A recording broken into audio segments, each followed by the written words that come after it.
Hi, my name is Upstate. I'm on the PGY4 residence here at Upstate University Hospital in the neurology department. I have with me Dr. Latorre. He's the director of the neurocritical care unit, as well as the comprehensive stroke center over here at Upstate University Hospital. How are you doing today, Dr. Latorre? I'm doing great. Thank you for So, inviting me here. absolutely my pleasure, Dr. Latorre. I was just wondering, how did everything started with the NeuroICU? How did the idea of NeuroICU came along about in your mind? Can you tell me about that? Sure, yeah.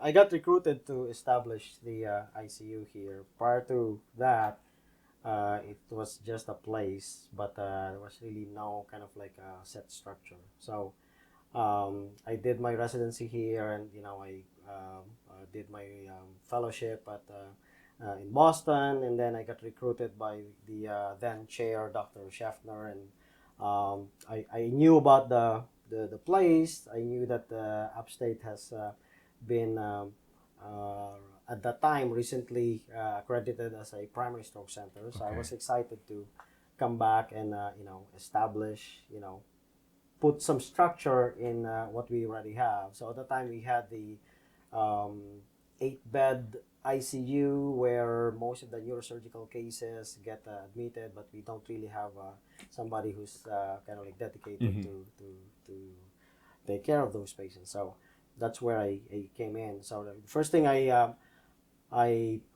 determined was, what sort of like staffing do we need? And so we already have the nurses who are very interested in the neuro ICU, as well as, people who are critically ill, who are required a specialized neurological care. So that's already taken care of. At the time, there was also some thoughts about maybe creating a new building where we can also have a more dedicated space. And I took that opportunity to request for a bigger ICU, and we were approved for a 14-bed ICU and another 13-bed step down.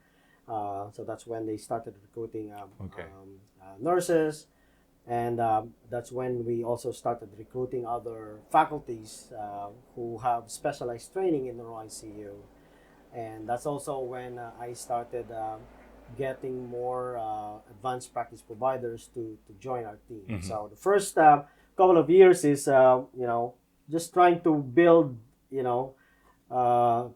get some building blocks on like how to kind of like get the service running. Of course, we also had to introduce other things that are normally done in the ICU, such as EEG monitoring, specialized neuromonitoring with multimodal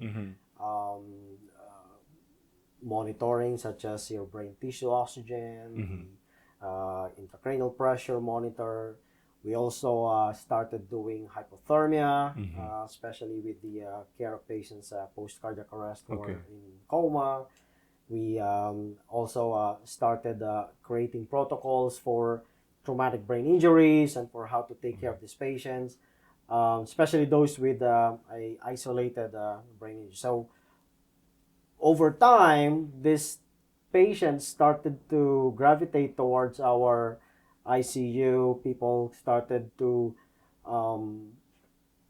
learn how to take care of these patients. In the past, we used to kind of like get questioned as to like, why are we still keeping this patient, aggressively managing them when they could have just concentrated on their comfort and let them go. And over time, when we see patients coming out of coma, actually visiting us after their ordeal, and seeing how they are and how with aggressive intervention you can actually resurrect somebody who could just as well be dead if you didn't intervene, and now is like coming back and almost functional with like almost no deficit. And nurses started seeing that, the people started seeing the fruits of our labor, and now at least we've been able to convince people that with appropriate intervention, Some people do get a good outcome, Okay. acceptable outcome, and that's so far that's what we've been doing. Okay, that's pretty good, Dr. Latorre. What's the best thing about NeuroICU that you enjoy? The best thing is in to me the most fulfilling for me is being able to be with a patient at their worst Mm-hmm. possible kind of like time, and seeing how they get better, Mm-hmm. being with the family during this very difficult time, and being able to assist them. It's a reality. You cannot win everyone. Mm-hmm. Okay, you can um, you know there's a lot of devastating injuries that Mm-hmm. people have to go through. Sometimes it's very frustrating to see a very young patient Mm-hmm. getting all these sorts of um, bad brain injury that will change their lives forever. Mm-hmm. But at the same time, it's good to kind of like also be with them, because as I've always known, you may not it may not be possible to cure everyone, Mm-hmm. but you can always treat people, and Mm-hmm. treat people with care, treat people with dignity, Mm-hmm. and I think being able to provide them the best possible care that they Mm-hmm. deserve, Mm-hmm. and despite all the difficulty that they're dealing with, being able to be there for them, Mm-hmm. and to help them to process things, and if they Mm-hmm. improve, good. If they're not, at least you know that you're able to help them get through the ordeal. I understand you mentioned about all the challenging patients that you come across in NeuroICU. What makes NeuroICU the most challenging to you? It's challenging because each patient is different, Mm-hmm. and you cannot actually predict, to a Mm-hmm. certain degree. I mean, you have some idea that things might not go well, but at the end of the day, we're still understanding. We're Mm-hmm. still, very far from truly understanding the brain. Mm-hmm. Okay, I've been involved in cases where I thought the patient will not improve or will not even recover much, less, get out of the hospital alive. And 6 months later, this Mm-hmm. patient is like coming to me and looking at me and asking me if I would be able to tell his mom to allow him to go back to his apartment to live Mm-hmm. independently. Mm-hmm. And I look at his CAT scan, and I see half of his brain missing. And I said, like, oh, this is a person that I thought I would never see walk. I thought I would never see talk. Okay. I thought I would never, see him kind of like be functional. Mm-hmm. And yet I'm kind of like, I mean, of course, I'm happily surprised. Okay. And so these kind of like things that makes it challenging, because Mm-hmm. prognostication is a very important part of our role in the Mm-hmm. ICU, and you don't want to give them false hopes, but you also don't want to continually kind of like give them something that Mm-hmm. might only be prolonging the Mm-hmm. inevitable. Mm-hmm. And so it sometimes it's that like weighing in of like what would be acceptable to the person Mm-hmm. versus what's acceptable to me. So it's kind Mm-hmm. of like weighing in, distancing myself and saying, oh, am I imposing myself already to this patient or the Mm-hmm. family, or am I allowing the family and the patient to, you know, to kind of like maintain their autonomy Mm-hmm. and deciding what they want for Okay. themselves. All right. And Dr. Tori, as you know, we are a very thriving residency program, and all of our residents rotate through NeuroICU, and it's a pretty good rotation for all of us. So, what would you advise residents who are looking forward to their NeuroICU rotation? My advice is to have an open mind. Okay, ICU rotation is challenging, as you know. It has a very steep learning curve. you have to let go of all your pre-existing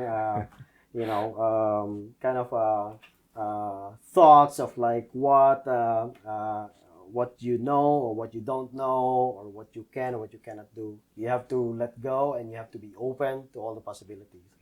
And my expectation is simple. It's just allow yourself to learn, allow yourself to be open to new knowledge, to new skills, because the ICU will provide all of this. Okay, the ICU, it's kind of like you will have to refuse learning, Okay. in the ICU, because ICU will kind of like it will flood you, it will kind of like inundate you with all of this new information, and you don't have any choice but to learn. But it's that openness. It's the openness that hey, you don't know anything, or you know something, but there could be other things that you might learn. And then the other thing is that you're not alone there. Okay, you may think that you're alone, but there are a lot of resources. This is a very unique rotation because this is where you get to communicate with the attending directly, as opposed to other rotations where you have to go through channels. Okay, you have as a junior resident, you have to go to your senior resident, and then a senior resident, you have to go to the fellow, to the other, and then you go to the attending. This is where you have a direct communication with the attending, and so your kind of supervision will have a mix of being supervised by the nurse practitioner, by the nurse, by the fellow, and a good amount of time you'll be directly supervised by the attending. And so, to me, it's a very rich experience and very rich opportunity for people to kind of like get to know, the intricacies of like how to deal with like difficult cases, how to deal with difficult patients, how to deal with difficult family members, and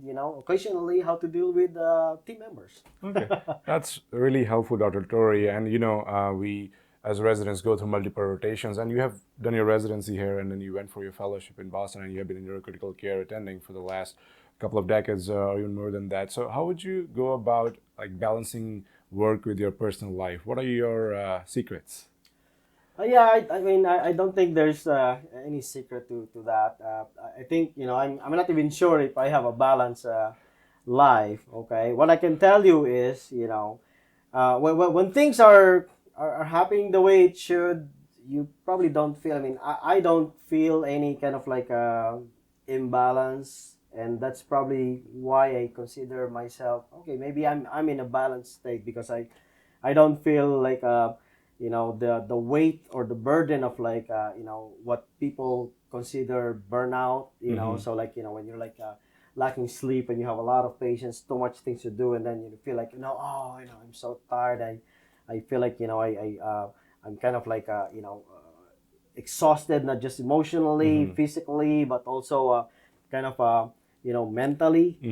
Um, my take in kind of like juggling through these roles, because I mean, when I go home, I'm a father, I'm a husband, and I'm a gardener, I'm somebody who needs to mow the lawn, something like that. But at the end of the day, you know if I can tell myself that I've done my part, and I've kind of like contributed to, like for example, if I'm on service, I'm here, I'm able to at least um, um, provide supervision to fellows residents. I'm able to talk to family. Um, then I've done my job.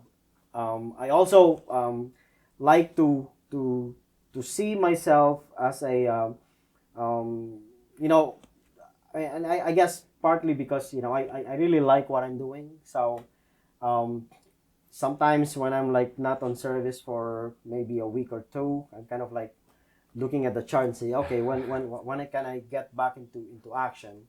And I think so. So I guess part of you know what I have that probably protects me from like having an imbalance is how I really love what I'm doing. Okay, you know ever since I went into the specialty, I know that this is what I want to be. I like to be in the action. I like to be at the bedside. I like to see the result of my intervention like pretty fast, as opposed to kind of like waiting for it in a month in a clinic setting.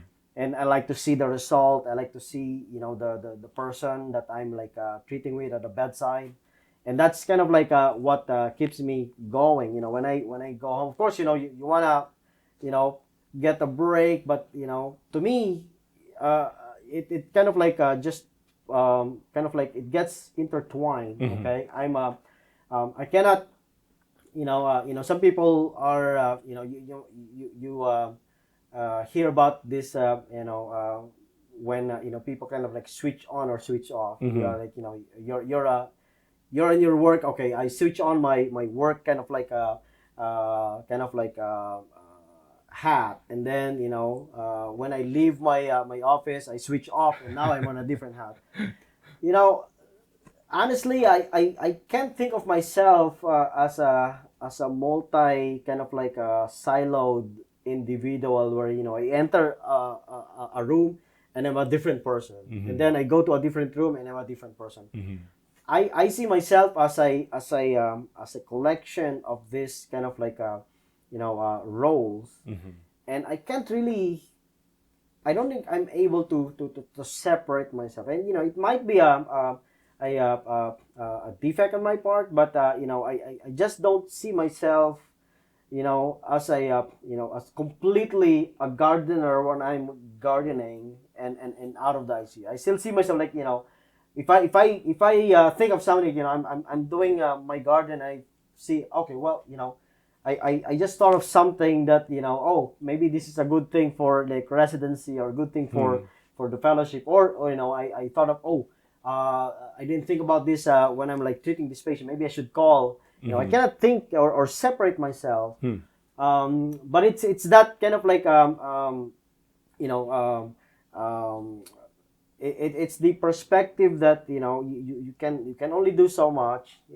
If I I don't want I try not to get too frustrated when I'm unable to. Of course, I try, I get help if I think I need, but I don't get too hung up on things that I don't have any control with. Okay, I'm able to let go. I'm able to kind of like focus on what I can do, and I'm and then of course, focusing also on things that you like, that makes me feel good about myself. Okay, so that's, I guess, if you can call it a secret, that's probably two of the things that I try to practice. Okay. I think every one of us have to find a way so that we can function on all our facets of life in an optimal and the best possible version of ourselves, and we have to figure out on our own with the help of the people around us. Of course. So I think that was very helpful, Dr. Latorre. Thank you so much for taking time out of your very busy schedule, and Yes. thank you so much for listening to us. And that was Dr. Latorre. Have a nice day. Thank you so Have a much. nice day, Bye. everyone.